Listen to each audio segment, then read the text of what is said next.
قرب كقضي حل دبان مدي شن توان كاسبية لاتن شنتن كقاضي سؤال تاجن ويا الله هذا أنك جواب كرمالها قارقات مركا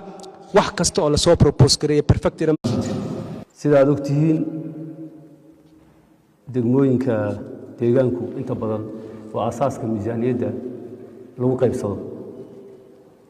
waa asaaska matalaadda deegaanka lagu qaybsado inkastoo ay qorayn waxay noqonaysaa qaacido ah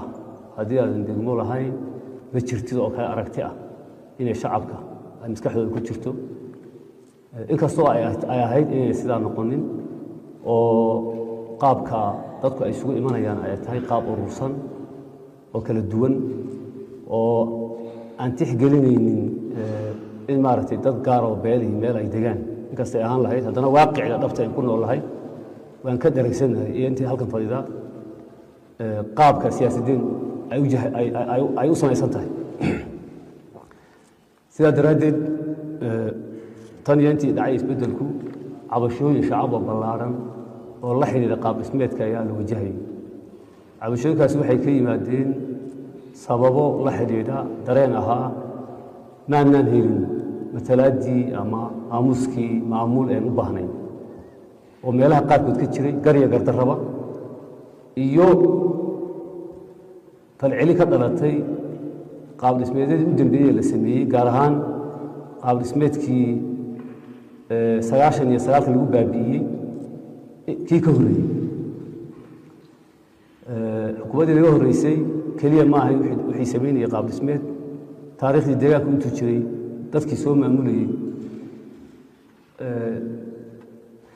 tanaasulaad ay isu sameeyaan ha ku xidhnaato ama ha ku xidhnaato daraasaad wuxuunba dhisayeen waxaa la dhisayey dhammaantii wuu khaldanaa aragti ah xukuumaddani ma qabto cid gaara ayuu waxaas u exatay aragti ana ma qabto laakiin waxaa xaqiiqo ah in kolkii dowladdii hore ay maalmihii u dambeysay isbeddelka inay isku dayday